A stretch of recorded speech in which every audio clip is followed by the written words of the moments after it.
के लिए है। अब ये मज़ेदारी देखें, ये मोमन होने की निशानी है।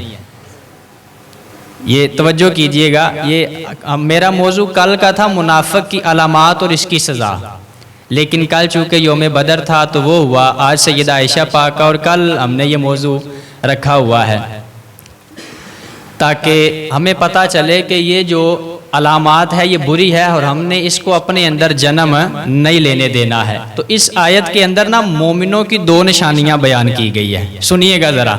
और ये इंतहाई अहम है, ज़रूरी है, क्योंकि हमारे मुआशरे के अंदर ये मर्ज़ बहुत ज़्यादा पाई जाती है और अक्सर दोस्त अहबाब पूछते भी है। पहली निशानी मोमिनों की ये फरमाई गई, रब ने कुरान में कहा, ए मोमिनो, नबी तुम्हें तुम्हारी जानों से भी ज़्यादा करीब है।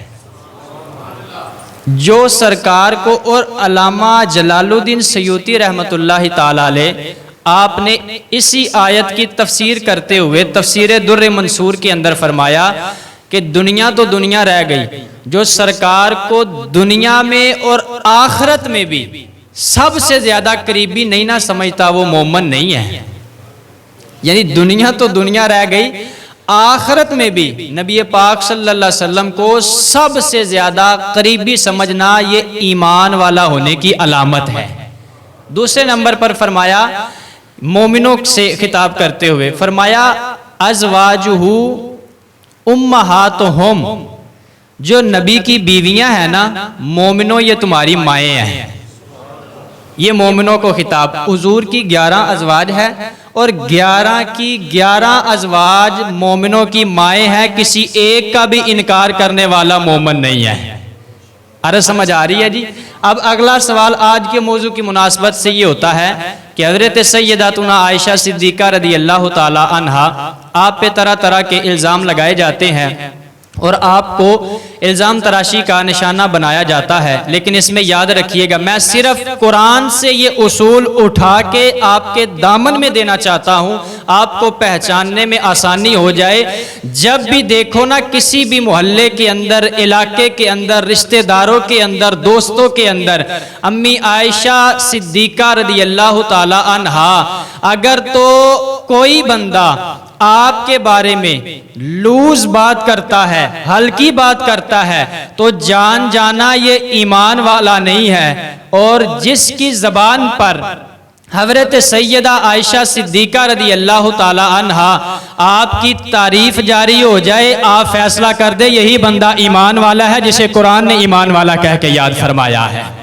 ये आपने उसूल याद रखना है। अम्मी आयशा के बारे में हल्के अल्फाज इस्तेमाल हमने बर्दाश्त ही नहीं करने हैं। अब देखे ना, मेरी और आपकी माँ है, आज की माँ, क्या हम अपनी माँ के बारे में हल्के अल्फाज इस्तेमाल कोई करे तो गवारा करते हैं? हम उसे चीरने फाड़ने तक चले जाते हैं।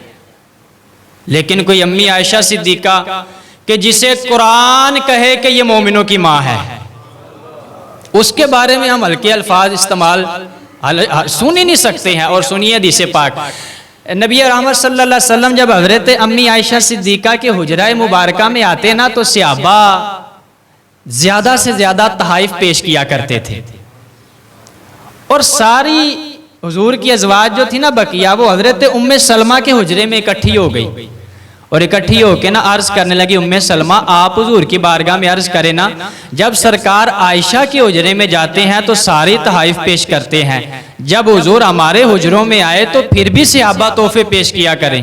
जब सरकार हज़रत उम्मे सलमा आपके हुजरा शरीफ के अंदर आए ना, तो हज़रत उम्मे सलमा अर्ज़ करने लगी, या रसूल अल्लाह, आपकी बकिया अज़वाज इस तरह कहती है, तो आप सहाबा को हुक्म फरमाएं कि जैसे अम्मी आयशा के हुजरे में मैं जाता हूं तो तुम तहाइफ पेश करते हो, सहाबा बकिया अज़वाज के हुजरे में जब जाऊं तो ऐसे ही तहाइफ पेश किया करो। हज़रत उम्मे सलमा कहती है, मैंने एक मरतबा बात की, सरकार ने मुझसे चेहरा फेर लिया।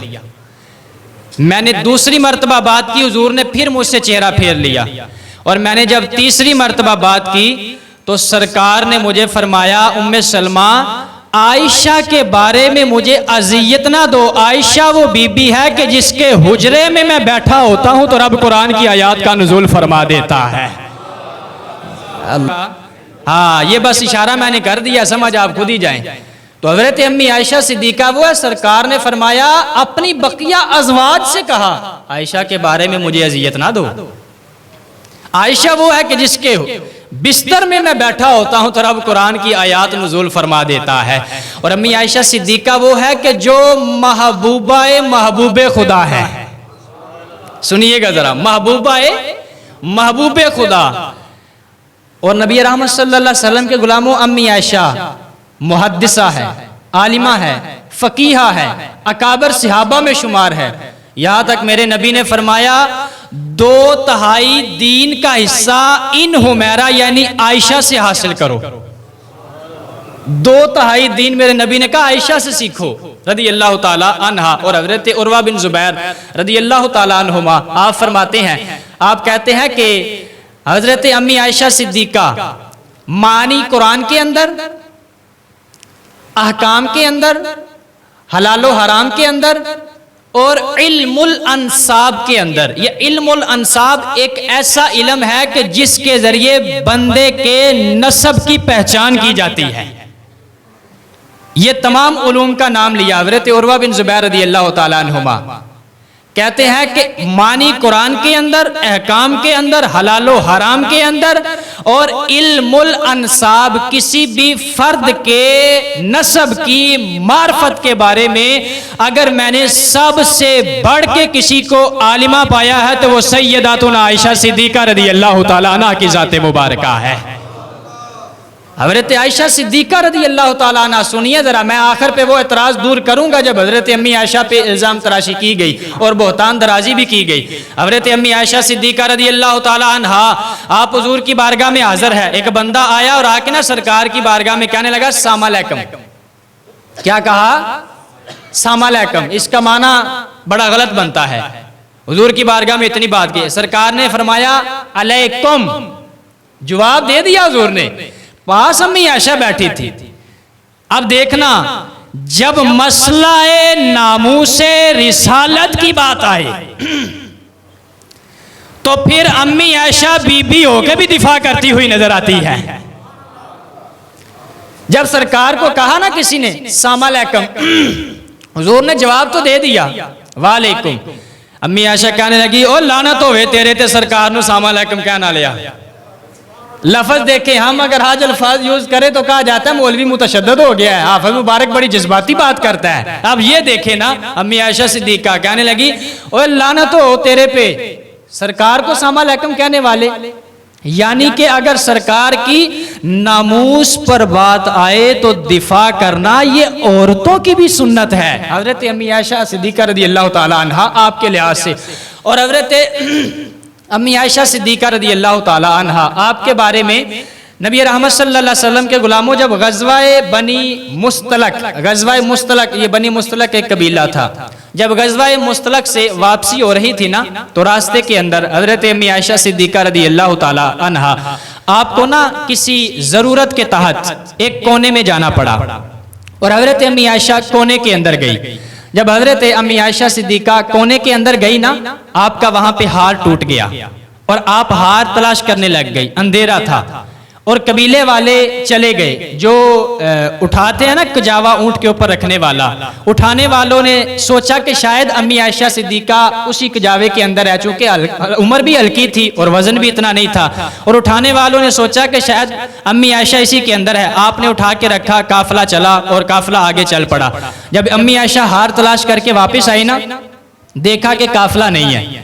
और वहां का ये उसूल था कि एक बंदा पीछे होता था, वो पीछे पीछे रहता था कि अगर काफिले वालों की कोई चीज गुम हो गई है या कोई पीछे रह गया है तो उसे साथ मिला के काफिले वालों के साथ मिला दिया जाए। उस वक्त हज़रत सफवान पीछे थे।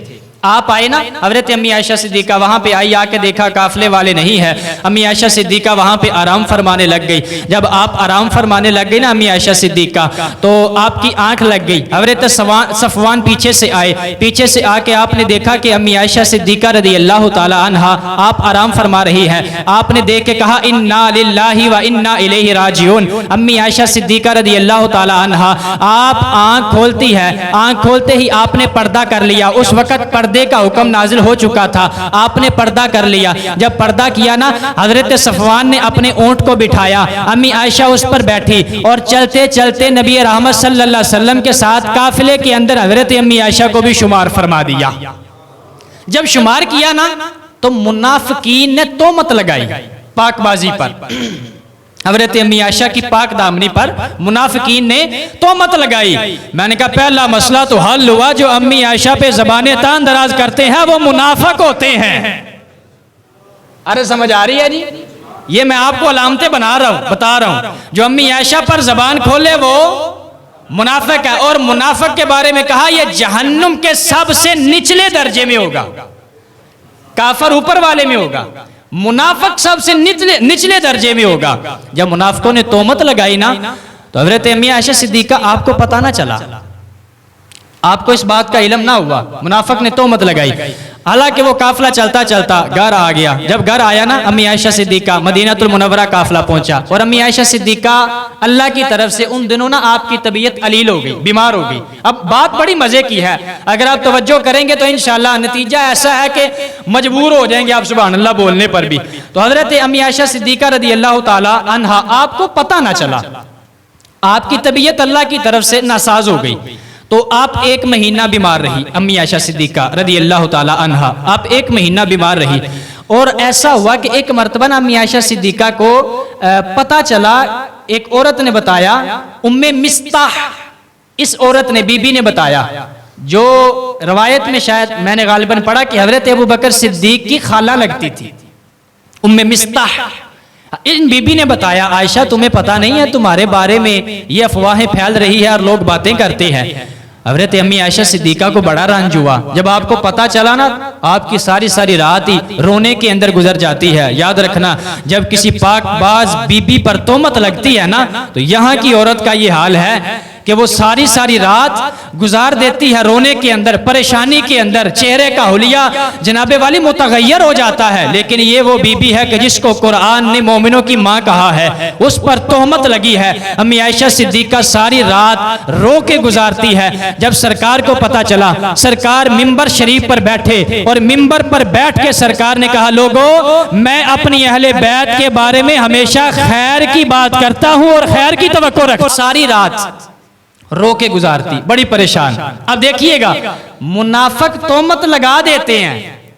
अब हुजूर, बाज बंदे यहां पर पता क्या कहते हैं, ये वाले मौलवी, समझ गए हैं ना, ये वाले मौलवी कहते हैं अगर सरकार को इल्म होता तो सरकार हजरत उमर से क्यों पूछ रहे थे, हजरत उस्मान से क्यों पूछ रहे थे, हजरत अली से क्यों पूछ रहे थे, हजरत बुरीरा से क्यों पूछ रहे थे, हजरत ज़ैनब बिनते जहाज से क्यों पूछ रहे थे। याद रखना, ये मतलब ये नहीं कि मेरे नबी को पता नहीं था, तवज्जो करना, मतलब ये था मेरे नबी बताना चाहते थे ऐनियां सारियां गवाइयां आयशा दी पाक दामनी है जो साबित हो जान। ठीक है जी। नंबर 2, अगर हुजूर मशवरा ना करते अपने सहाबा से, तो कुफार ने एतराज करना था कि मोहम्मद करीम के अपने घर की बारी आई तो इन्होंने किसी से मशवरा नहीं किया, अपना फैसला सुना दिया। अगर सरकार इल्मे गैब की बिना पे फैसला करते, सरकार के पूछने की वजह यह थी, मुनाफिकों ने तो एतराज कर दिया, कम अज कम काफरां दे मुंह बंद रहन। अरे समझ आ रही है कि नहीं आ रही है? तो सरकार ने इसलिए पूछा, हुजूर ने अपने सहाबा को बुलाया। तवज्जो कीजिएगा, आप सहाबा के जवाब देखिएगा। सरकार ने अपने सहाबा को बुलाया, हजरत अबू बकर सिद्दीक को नहीं बुलाया क्योंकि वो आपकी तो बेटी का मामला था। सरकार ने हजरत उमर को बुलाया, उमर ये मुनाफिक बातें करते हैं आयशा के बारे में रदी अल्लाह ताला अन्हा, तुम्हारा इसके बारे में क्या ख्याल है? सुनिएगा, दिल बाग बाग हो जाएगा। हजरत उमर कहने लगे, या रसूल अल्लाह सल्लल्लाहु अलैहि वसल्लम, आयशा वो बीबी है कि जिसके बारे में महबूब करीम ने खुद इरशाद फरमाया, आयशा जिब्रील मेरे पास कपड़ा लाए हैं हरे रंग का और कहा कि ये आप कपड़ा खोलें। जब मैंने कपड़ा खोला तो आयशा मुझे तुम्हारी तस्वीर नजर आई और रब की तरफ से जिब्रील ने मुझे कहा, सोनिया असी तुहाडे वास्ते बीवी पसंद फरमा रही है। ये आयशा वो बीबी है। हजरत उमर कहने लगे, या रसूल अल्लाह सल्लल्लाहु अलैहि वसल्लम, फरमाया या रसूल अल्लाह, अल्लाह आपके जिस्म मुकद्दस पर मक्खी को नहीं बैठने देता है। क्योंकि मक्खी नजस पलीत जगह पे बैठती है और अल्लाह आपके जिस्म पर मक्खी को नहीं बैठने देता। वजह क्या है कि ये पलीत जगह पर बैठने वाली है। उमर फारूक रज़ी अल्लाह ताला अन्हु कहने लगे, या रसूल अल्लाह, अगर पलीती पर बैठने वाली छोटी सी मक्खी अल्लाह आपके बदन पे नहीं बैठने देता तो फिर रब ताला ने आपके बिस्तर के लिए इतनी बड़ी, और अगर बीबी का किरदार ठीक ना हो तो कैसे मुंतखब फरमा सकता है?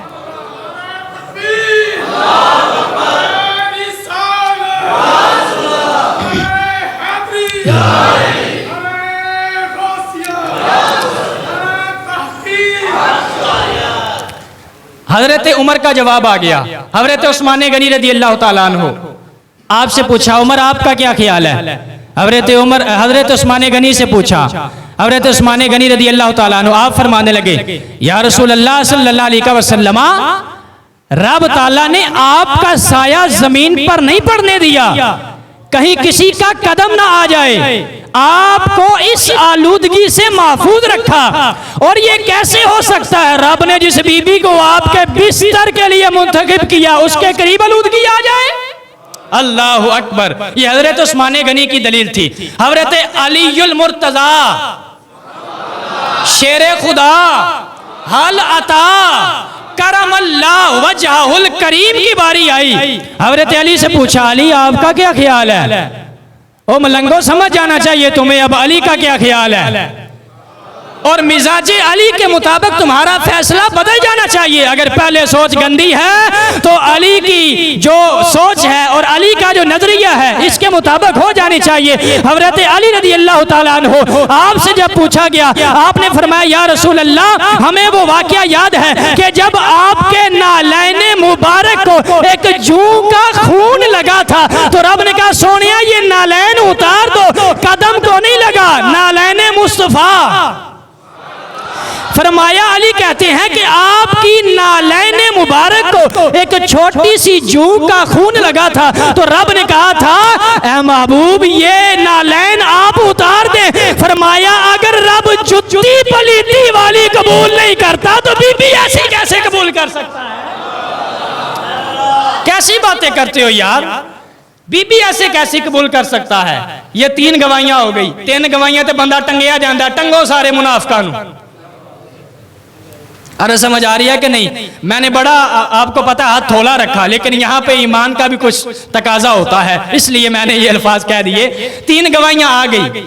हजरत अली कहने लगे, या रसूल अल्लाह, आप हजरत बुरीरा से पूछे ना, हजरत बुरीरा तो अम्मी आयशा की खादमा है, ये साथ साथ होती है, ये इनके बारे में बेहतर बता सकती है। तो नबी रहमत सल्लल्लाहु अलैहि वसल्लम ने हजरत बुरीरा को बुलाया और हजरत बुरीरा रज़ी अल्लाह ताला अन्हा आपको बुला के कहा, बुरीरा, तुम्हारा आयशा के बारे में क्या ख्याल है? आपकी खादमा कहने लगी, या रसूल अल्लाह, मैं आयशा के बारे में सिर्फ और सिर्फ पाकीज़गी की गवाही दे सकती हूँ।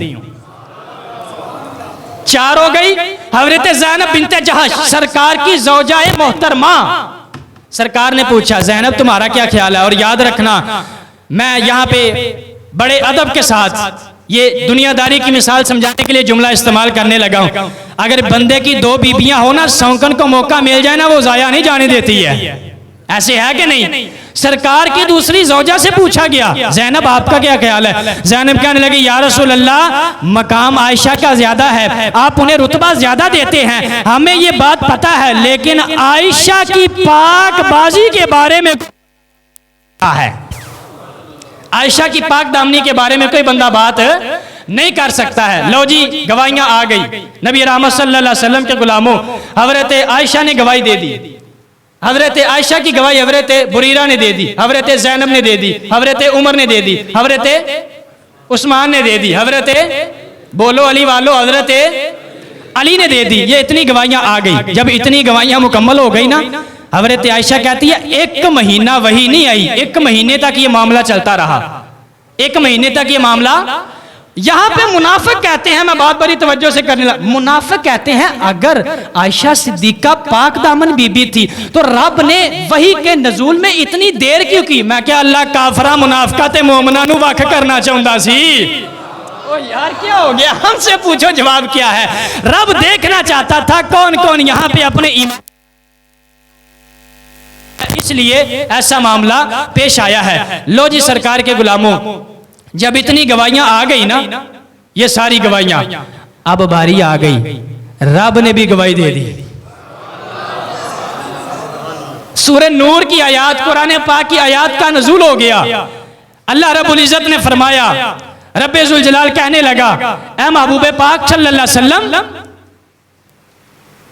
उमर ने गवाही दे दी, उस्मान ने गवाही दे दी, अली ने गवाही दे दी, बुरीरा ने गवाही दे दी, ज़ैनब बिन्ते जहश ने गवाही दे दी। महबूब आपने मिंबर पर खड़े होकर ऐलान फरमा दिया, आयशा पाकीज़ा है। रब ने कहा, ऐ महबूब अब ये हिस्सा हमारा भी शुमार फरमा लीजिए ना।